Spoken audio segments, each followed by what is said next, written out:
करणार. खरंय सोमेश, तुला थोडंसं थांबवतो. गणेश ठाकूर आपल्या सोबत आहेत, आपले प्रतिनिधी. गणेश, 2 तास बैठक चालली. या बैठकीमध्ये नेमकं काय घडलेलं आहे? बैठकीतला काही तपशील कळलाय का गणेश?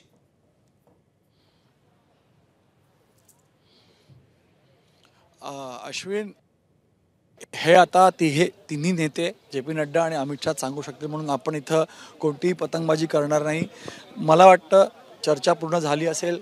मुख्यमंत्रीपद, उपमुख्यमंत्रीपद, खातेवाटप, मंत्रिमंडळात कोण असेल, किती मंत्रिमंडळ मिळतील, या सगळ्या बाबींसंदर्भातली चर्चा पूर्ण झाली असावी आणि त्यावरतीच आता महाराष्ट्रात जाऊन सगळं घडेल. 2 तारखेला जर शपथविधी करायचा तर उद्या किंवा परवामध्ये निरीक्षक नेमले जातील आणि ते मुंबईला येतील. परवा बैठक होईल, कारण भाजपाचं आपण जर पाहिलं, ज्या राज्यांमध्ये सत्ता बसवायची असते त्या शपथविधीच्या आदल्या दिवशी 1 दिवस आधी नेहमी भाजपा निरीक्षक त्या राज्यात जाऊन तिथल्या आमदारांची बैठक घेऊन तिथे गटनेता निवडतात आणि त्यानंतर दुसऱ्या दिवशी शपथ होते. म्हणून मला वाटतं की 1 तारखेला ती बैठक होऊ शकते, कारण 2 तारखेला जर शपथविधी असला तर. म्हणून आजच्या या बैठकीमध्ये सगळं ठरलं असेल. त्या काय काय ठरलंय हे तिन्ही नेत्यांना माहिती आहे, अमित शाह, जे.पी. नड्डांना माहिती आहे. म्हणून ह्या सगळ्या गोष्टी महाराष्ट्रात जाऊनच ते बोलतील. म्हणून इथं मीडिया आहे, महाराष्ट्रातली मीडिया आहे, दिल्लीतली मीडिया आहे, पण त्यांच्यासमोर हे तिन्ही नेते नाही आले आणि इथून थेट ते विमानतळाच्या दिशेला गेल्याचं कळतंय. अजित पवार, एकनाथ शिंदे आणि देवेंद्र फडणवीस हे तिघे आता महाराष्ट्रात मुंबईच्या दिशेला रवाना झालेत असं कळतंय. म्हणून तिथे जाऊनच कळेल, त्यांच्याशी बोलल्यावरच आपल्याला कळू शकेल की नेमकं काय झालेलं आहे. पण सगळं काही ठरलं असेल असा अंदाज आहे, कारण त्यासाठी जी बैठक बोलवली होती, जे प्रश्न महाराष्ट्राच्या मनात आहेत, जे प्रश्न देशाच्या नागरिकांच्या मनात आहेत की महाराष्ट्रात काय होईल, एकनाथ शिंदेंना काय मिळेल, ते उपमुख्यमंत्री होतात का नाही, देवेंद्र फडणवीस मुख्यमंत्री होतात का, इतर कोण असेल, या सगळ्या प्रश्नांची उत्तरं आजच्या या बैठकीत झाली असेल. म्हणून 2.25 तास ही बैठक चालली आणि सकारात्मक बैठक चालली एवढंच मला कळू शकलं आहे. जे लोक तिथं होते, जे बाहेर होते, त्यांचं म्हणणं की सगळं सकारात्मक झालेलं आहे आणि हा निर्णय महाराष्ट्रात कळवला जाईल. म्हणून आजची ही बैठक पार पडलेली आहे. आता सगळं काही महाराष्ट्रात सांगितलं जाईल, महाराष्ट्रात होईल आणि महाराष्ट्रामध्ये नवीन सरकार कोणाच्या नेतृत्वात येतं, कोण नेता महाराष्ट्राचा नवीन मुख्यमंत्री होतो, या सगळ्या प्रश्नांची उत्तरं थोड्याच उद्यापर्यंत किंवा 1-2 दिवसांमध्ये संबंध महाराष्ट्राला कळू शकतील. अश्विन. गणेश, जसं तू सांगतोयस की आताची चर्चा तर झालेली आहे आणि आता महाराष्ट्रामध्ये, मुंबईमध्ये येऊन पुढील घडामोडी घडतील. म्हणजे शपथविधीची जी तारीख आहे ती मग पुढच्या आठवड्यात, म्हणजे सोमवारच्या आसपास येऊ शकते, कारण 2 डिसेंबर ही तारीख चर्चेमध्ये आहे. शपथविधी नेमका कधी होऊ शकतो मग गणेश?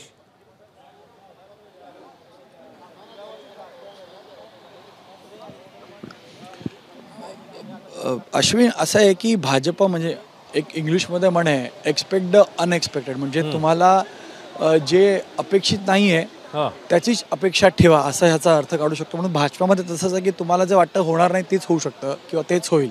म्हणून भाजपामध्ये त्यांचे अंदाज वाढतो. कारण आपण महाराष्ट्राच्या आधी राजस्थान, MP मध्ये पाहिलं, पण MP राजस्थान याच्या समीकरणं वेगळे आहेत, तिथलं राजकारण वेगळं आहे. आणि महाराष्ट्रामध्ये 5 वर्ष महाविकास आघाडीला जे 19 मध्ये ते आले, मग 2.5 वर्षात हा सगळा महायुतीचा फॉर्म्युला ठरला, पण लोकसभेमध्ये यश मिळालं नाही.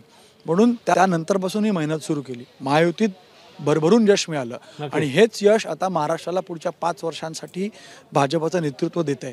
म्हणून भाजप पुढचे 5 वर्ष आपला प्लॅन करूनच आताचा निर्णय घेईल आणि यासाठीच आता भाजपचा मुख्यमंत्री होईल. कारण कॅडर आहे भाजपचं, त्याला नाराज करू शकत नाही. जर इतकं क्लिअर मॅन्डेट भाजपला दिलंय आणि भाजप याबद्दल असं मुख्यमंत्रीपद हे इतर कोणाला देणार असेल तर तो एक रॉंग मेसेज जाईल भाजपच्या कॅडरसाठी पण आणि भाजपच्या आमदारांसाठी पण. कारण 5 वर्षांमध्ये मला असं वाटतं की भाजपच्या आमदारांचा एका पद्धतीने वनवास होता. 2.5 वर्ष उद्धव ठाकरे मुख्यमंत्री असताना बरंच काही त्यांना सहन करावं लागलं. नंतरचे 2.5 वर्ष एकनाथ शिंदे, अजित पवार यांची एंट्री झाली.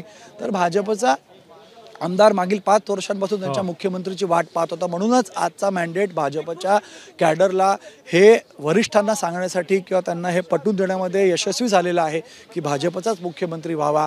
आणि एक गोष्ट खूप प्रामुख्यानं महत्त्वाची, आपण सगळं बघतोय की अमित शाह आणि जे.पी. नड्डा आहेत, पण या निर्णयामध्ये पंतप्रधान नरेंद्र मोदी यांचीही मोठी भूमिका असणार आहे. त्यांनी दिलेल्या सल्ल्यानुसारच सगळं झालं असेल.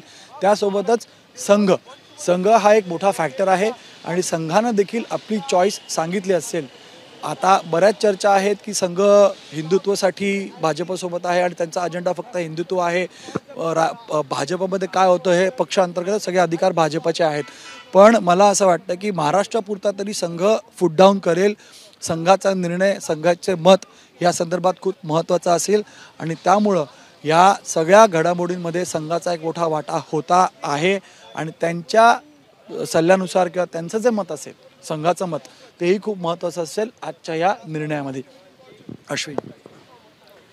खरंय गणेश, जसं तू सांगतोयस या निर्णयामध्ये संघाचा देखील महत्त्वाचा रोल असणार आहे आणि संघाने नेमका कुणाच्या नावावर पसंती दर्शवली आहे हेही पाहणं महत्त्वाचं असेल. मात्र आताची अपडेट आहे त्यानुसार जवळपास 2 तासाच्या बैठकीनंतर सगळे नेते बाहेर पडले आहेत. बैठक संपलेली आहे आणि आत्ताची जी बातमी समोर येते त्यानुसार 2 दिवसांमध्ये निरीक्षक मुंबईत येण्याची शक्यता आहे.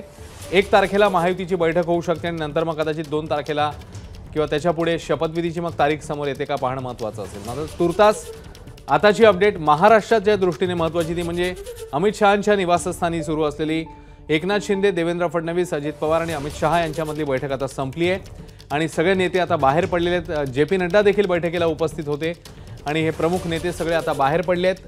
त्यात अजित पवार, देवेंद्र फडणवीस आणि एकनाथ शिंदे हे आता मुंबईकडे रवाना झाले आहेत. त्यामुळे आता मुंबई आणि महाराष्ट्र पुन्हा एकदा घडामोडींचं केंद्र ठरेल.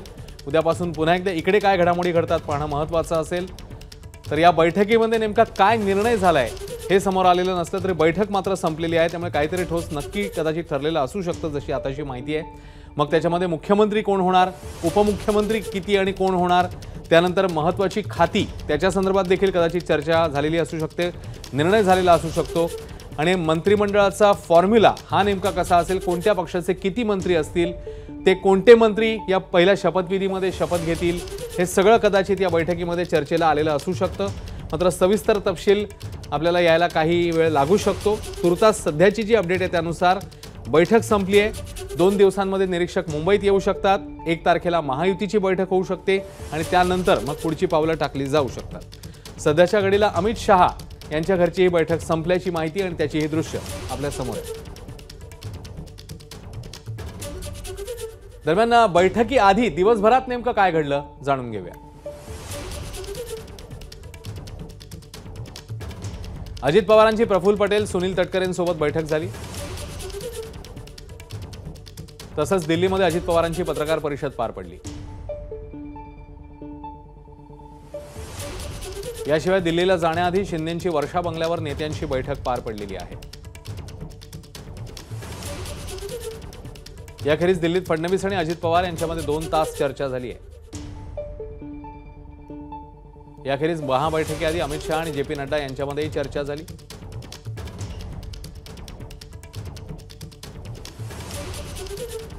तर फडणवीस आणि अजित पवार पोहोचण्याआधी अमित शहा आणि शिंदे यांच्यामध्येही चर्चा झाली.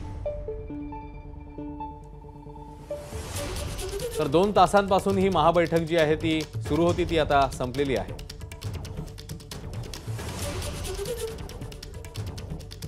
आणि या बैठकीदरम्यानचे काही फोटो आहेत ज्याचीही आता जोरात चर्चा रंगलेली आहे. कारण या बैठकीमध्ये अजित पवार, देवेंद्र फडणवीस, एकनाथ शिंदे, अमित शहा त्यासोबतच राष्ट्रवादीचे अन्य नेते हे सगळे उपस्थित होते आणि त्या फोटोची आता जोरात चर्चा आहे. याचं कारण सगळ्यांच्या चेहऱ्यावर हास्य दिसते, मात्र एकनाथ शिंदे यांचा चेहरा हा काहीसा गंभीर दिसतोय. त्यामुळे एकनाथ शिंदेंच्या चेहऱ्याबद्दल, त्यांच्या हावभावांबद्दल किंवा त्यांच्या चेहऱ्यावरचे भाव नेमके काय सांगतात याबद्दल आता चर्चा जी आहे ती जोरात पाहायला मिळते. तब्बल 2 तास ही बैठक सुरू होती आणि त्याच बैठकीतले हे फोटो समोर आलेले आहेत आणि त्या फोटोंवरून आता नवीन चर्चा पाहायला मिळते.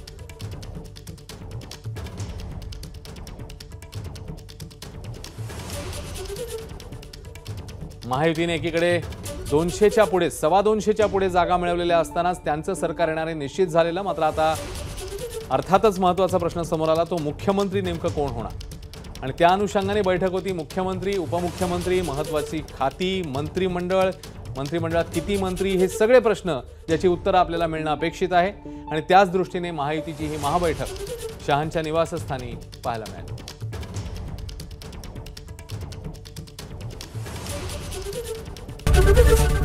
एबीपी माझा, उघडा डोळे बघा नीट.